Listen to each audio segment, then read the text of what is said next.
너 내가 마음에 안 드는구나? 아닌데? 나 되게 마음에 드는데? 호의가 계속되면은 그게 관리인 줄 알아요.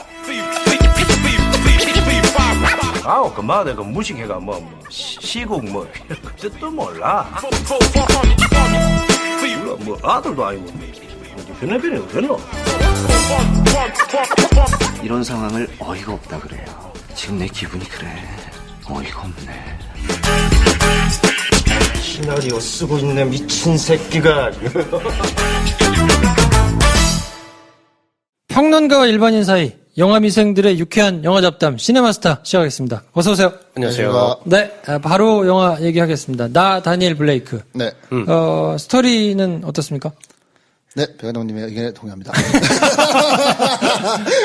네. 쉬는 시간에 네. 황대리가 이제 그런 질문을 했는데 제목이 왜 나 다니엘 블레이크였을까? 물론 이제 뭐 뒷부분에 그 네. 벽에다가 이제 막 이렇게 쓰잖아요. 그래서 그랬나 보다 했는데 이유가 어떻게 봐야 됩니까? 이 영화는 그 얘기를 한 것 같아요. 자기의 존엄을 지키는 얘기. 나는 누구다. 라고 할 때 그걸 들어주는 사회가 돼야 된다. 라는 걸 함축하고 있지 않나. 네가 다니엘 블레이크건 나 다니엘이건 뭔 상관이야. 의 세상에 살고 있는데 우리는 사실. 하긴 다 계속 그렇게 얘기하죠. 네. 그리고 우리가 사실 우리 이력서에서 이름 안 보잖아요. 얘가 뭘 할 수 있는지를 보지. 다니엘 블레이크인 게 사실 안 궁금하잖아요. 이 사람이 다니엘인지 뭐 데니스인지. 근데 나는 다니엘 블레이크다 라고 시작하는 이 문장이 사실 제일 중요하다라는 말을 하는 거 아닐까. 네. 그래서 뭐 나 다니엘 블레이크라고 벽에 쓰는 그 장면을 감독의 투영된 장면이라고 생각한다면 사실 자기가 만들어 온 영화들이 영화상에서는 벽에다 그냥 낙서를 하는 자기 선언을 적는 그런 행위로 표현된 건 아닐까? 뭐 이런 뻔한 소리를 한번 해보게 됩니다. 그 장면이 지금 황 대리님 말을 적용해보면 더 뭉클해지는데 마지막에 그 여주인공 딸이 찾아와가지고 문을 막 두드리고 마지막에 뭐 하나 물어보겠다. 다니엘이 물어봐라. 당신 나 도와줬죠? 그렇지 도와줬지. 그러면 우리도 당신을 도와줄게요. 라고 하니까 미안하다고 이렇게 문을 열어줘요. 그러니까 약간 어쩌면 켄 로치 감독이 이렇게 계속 싸워온 것에 대해서 너의 발언을 유심히 듣고 네가 하던 말을 이어나갈게 라고 하는 후세대들을 기다리고 있는 건 아닌가 이런 생각도 드네요. 네. 또 낙서하는 행위가 어떻게 보면 누구나 볼 수 있는 빈 벽에 자기 하고 싶은 말을 적으면서 사회적으로 분란을 일으키잖아요. 근데 그걸 또 지지하는 사람, 가장 적극적으로 지지하는 사람은 홈리스고, 근데 그 또한 사회에서 약간 배제된 사람이고, 또 그 맞은편에 길 건너서 또 한 걸음 길 건너가지고 쳐다보는 사람들도 복장이 되게 우스꽝스러운 복장을 되게 하고 있잖아요. 네.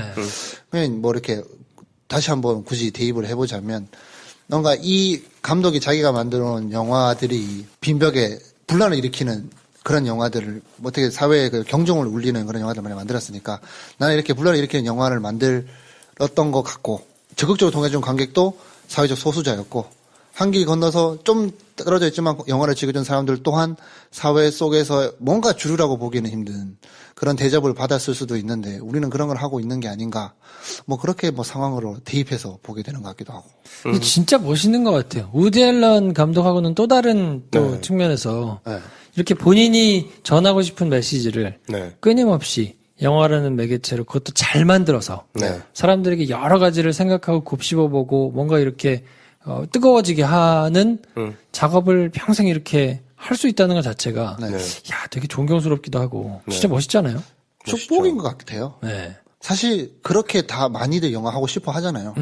좋은 영화 하고 싶고 뭔가 사회적 의미를 영향력을 끼치고 싶은 영화를 하고 싶은데 그런 의지는 충분하나 구현이 안 되는 수도 있잖아요. 네. 누구나 그걸 다 할 수 있으면 거기에 의미가 좀 약간 약해질 수도 있는데 네. 근데 그걸 할 수 있는 재능? 아니면 노력도 재능이라고 한다면 뭐 축복받은 게 아닌가. 한편으로 저는 이 영화를 보면서 좀 눈여겨봤던 부분이 뭐냐면 황금종려상을 받았던 작품들은 본인이 쓴 건 아니더라고요. 그러니까 이것도 안 썼죠. 네, 네. 본인이 쓴 건 아니고 각본을 쓴 사람은 누군가 따로 있고 네. 네. 그 사람들과 이제 물론 이제 오래 여러 가지 이렇게 합을 맞춰서 했던 팀이어서 이런 시너지가 난 건데 네. 야 굉장히 연출을 잘했는데 만약에 본인이 각본도 쓰고 네. 연출도 이렇게 해가지고 했으면 아 이거는 그냥 천재의 영역이니까 저 사람이 너무 뛰어나서 그렇게 했나 보다라고 그냥 생각할 수도 있겠는데 네. 이건 또 이렇게 팀을 이뤄서 한 거라서 네. 야 이게 또 연대의 힘인가 뭐 이런 생각도 한편으로는 들기도 하면서 근데 유독 거기에 우리나라가 가중치를 많이 주는 것 같긴 해요. 왜 그럴까요? 이렇게 감독이 쓰고 연출을 해낸 거면 그럼 네가 다 했다라고 가중치를 되게 주는데 그럴 필요 없는데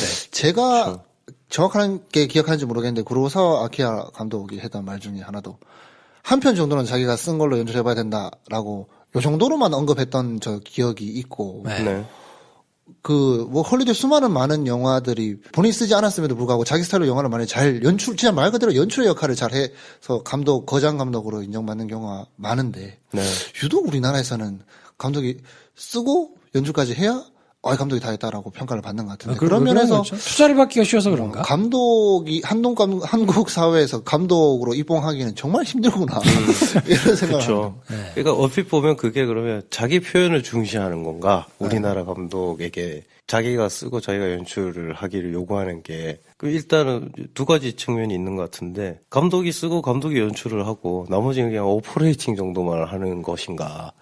자기 표현의 영역이잖아요, 이게. 저는 근데 영화가 여러 명이 하기 때문에 거기서 기적 같은 일이 일어난다고 생각하거든요.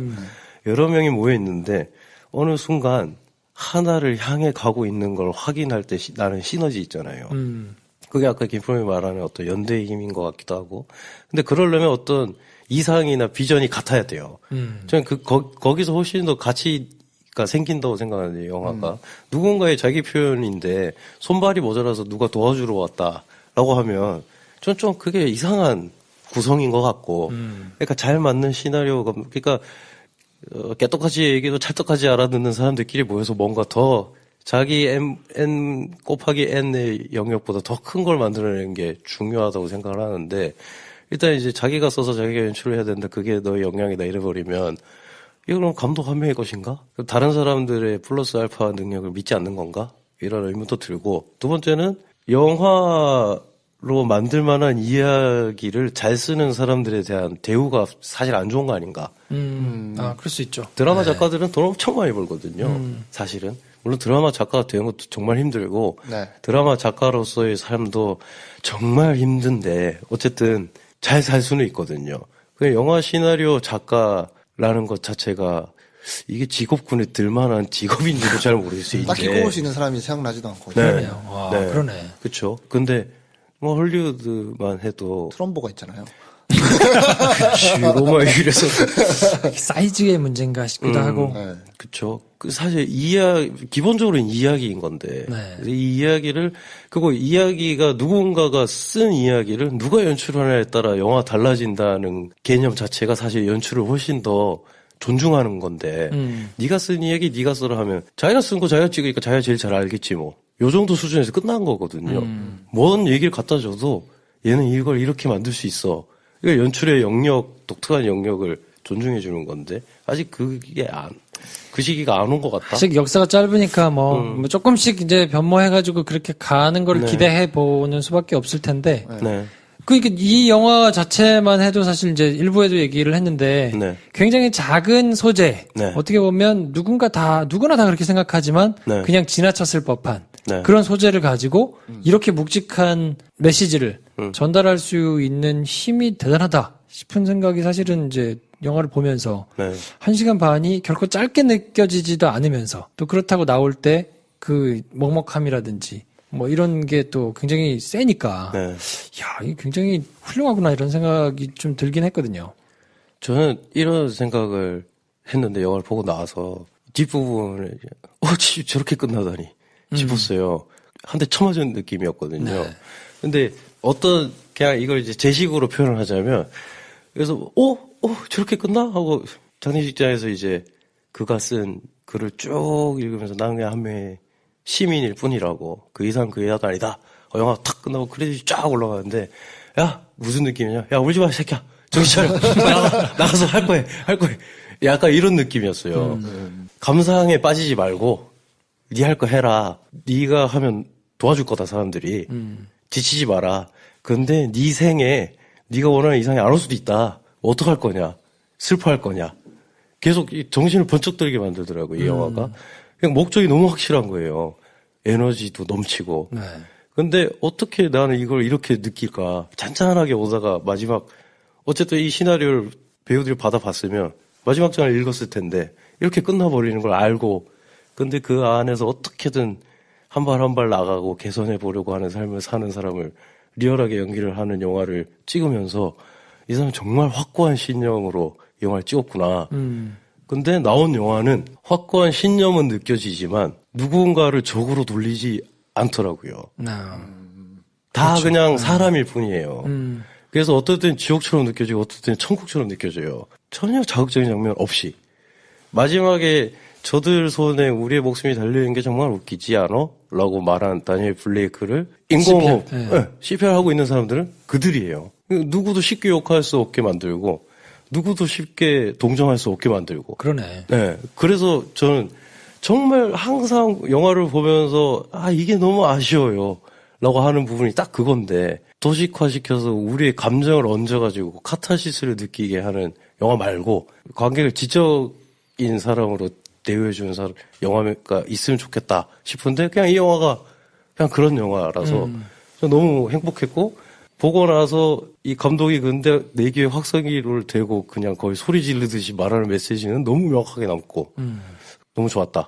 황 대리님은 이제 뭐 컨디션 때문에 좀 뭐 그렇기는 했는데 가장 좋았던 부분이 있습니까? 기억 남는 부분이?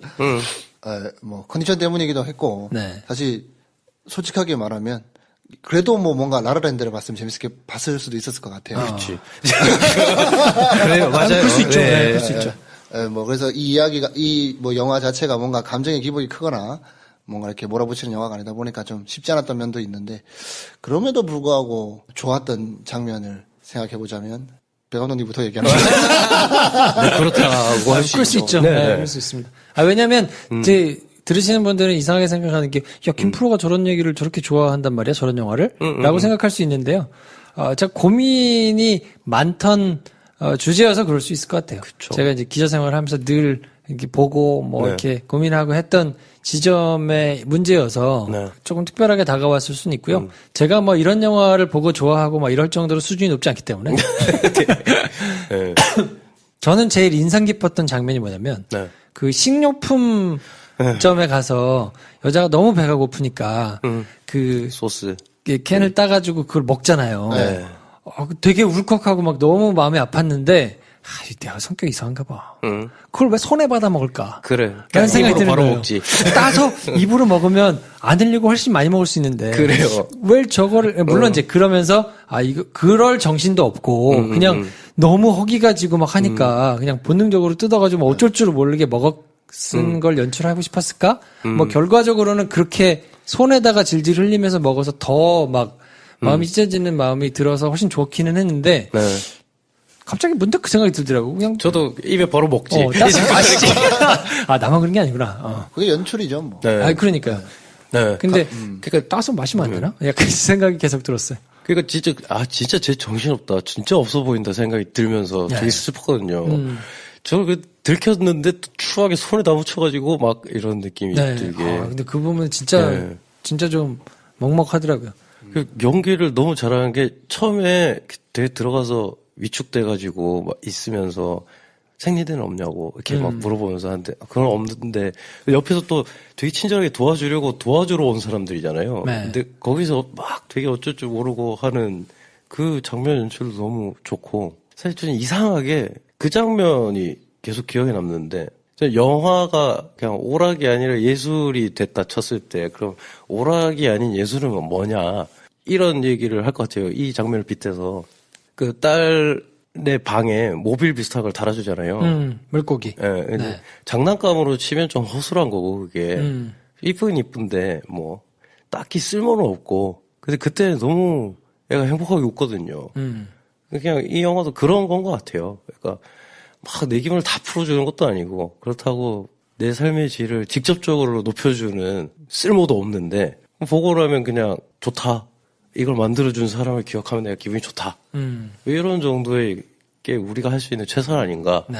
더 욕심을 부리려고 하면 누군가를 도식화시켜서 걔한테 우리 화를 쏟아붓거나 아니면 굉장한 악당을 만들고 엄청난 영웅을 만들어서 나의 판타지를 거기 투영시켜서 해방감을 얻게 하거나 뭐 이렇게 가야 되는 건데 아니 뭐 그런 것도 필요하지만 사실 그 정도의 힘을 주는 영화도 있다. 그걸 평생 해온 사람은 이렇게 깊이에 도달할 수 있지 않을까. 그래서 그 모빌 장면이 계속 생각나더라고요.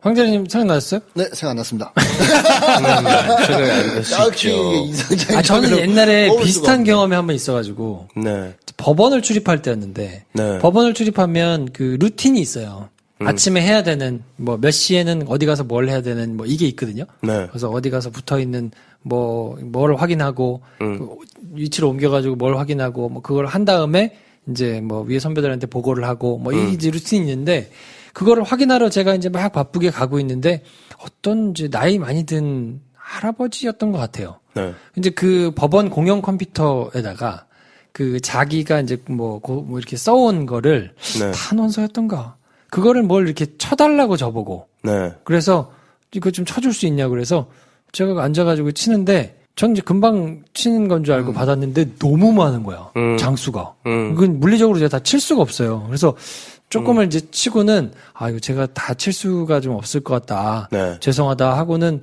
이렇게 하고는 나왔는데 되게 좀 약간 뭔가 미안한 마음도 있고 네. 그치만 한편으로는 야 내가 저거를 한나절을 붙어서 다 쳐야 될 텐데 그걸 할 수는 없잖아 네. 라고 이제 생각을 하면서 오기도 했고 했는데 네. 이 영화를 보면서 퍼뜩 무슨 생각이 들었냐면 우리가 당연하게 여기는 인터넷 온라인 정말 할 수 없는 영역의 사람들도 분명히 존재할 텐데 그렇죠. 그거를 너무 쉽게 그냥 치부하고 지나갔구나 네. 싶은 생각이 그 사람들한테는 얼마나 큰 장벽일까. 그렇죠. 저도 그 생각했어요.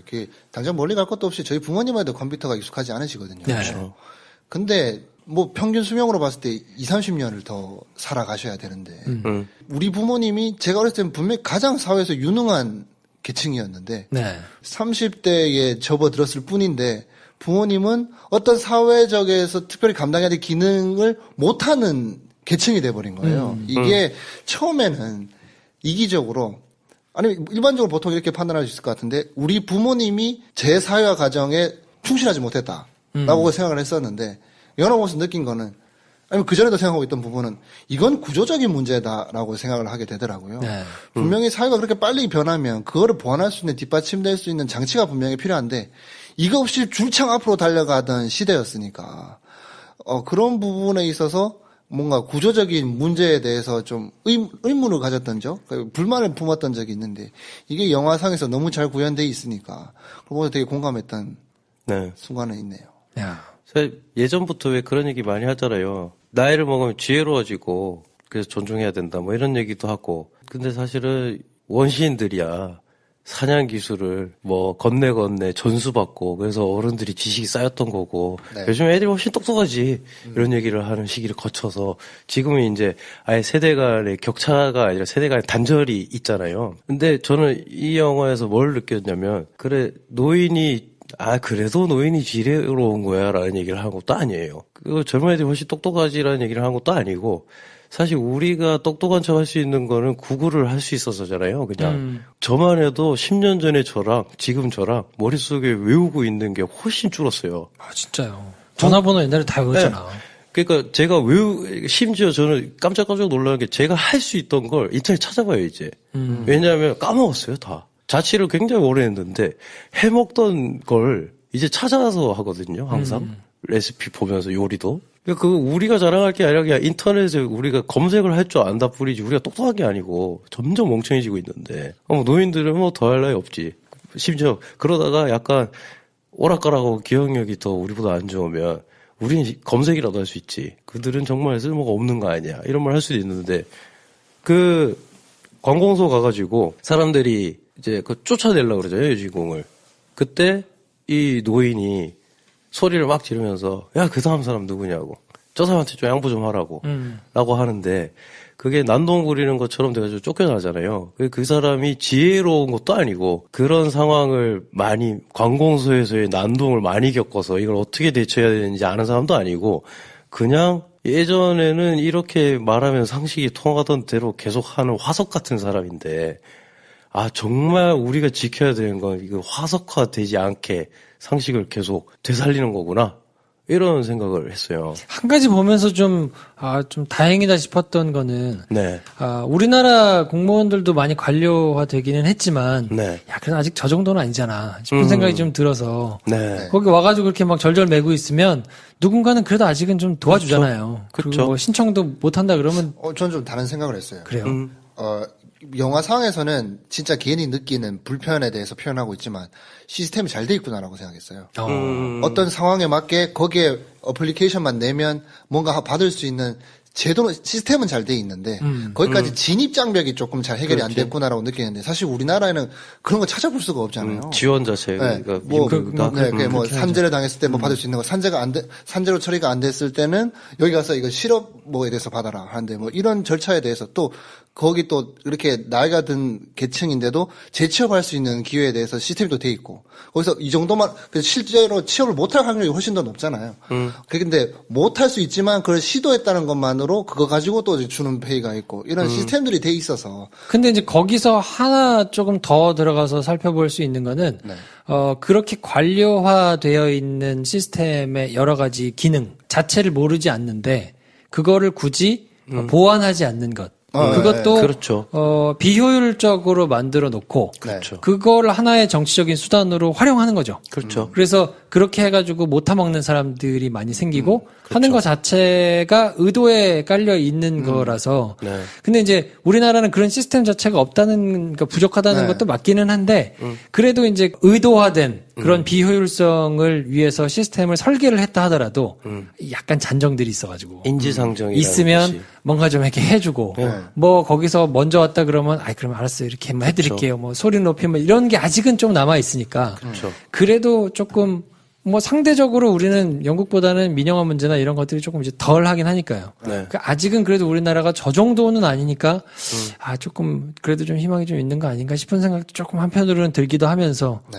그런데 뭐 크게 다르지는 않으니까. 민영화 얘기를 되게 잘하셨는데 그다음에 좀 찾아본 것 중에 하나가 켄 로치 감독이 진짜 죽도록 싫어했던 게 대처였다 그러더라고요. 아, 그렇죠. 민영화의 여신이라고. 제가 뭐 장례식도 민영화에서 뭐라고 했다고 했던데 아마 그 정서가 이 영화에 다분히 깔릴 수밖에 없는. 대사에서도 나오잖아요. 민영화가 어쩌고 나중에. 네. 그리고 그 옆집 차이나 걔가 자기 이제 창조 경제를 시작하잖아요.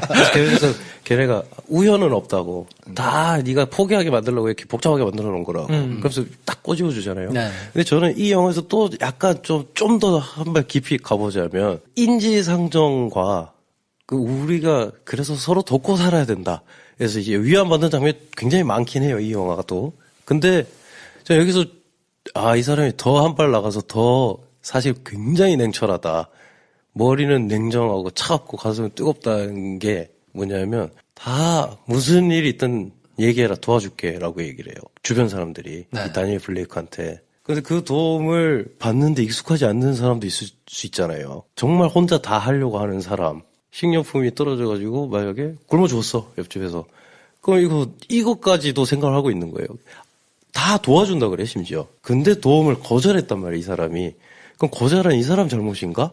그리고 혹은 우리가 서로 도우면 그래도 좀 다행이다 조금씩 개선된다를 보여주면 어떻게 되냐면 약한 사람들끼리 모여서 서로 돕고 살아.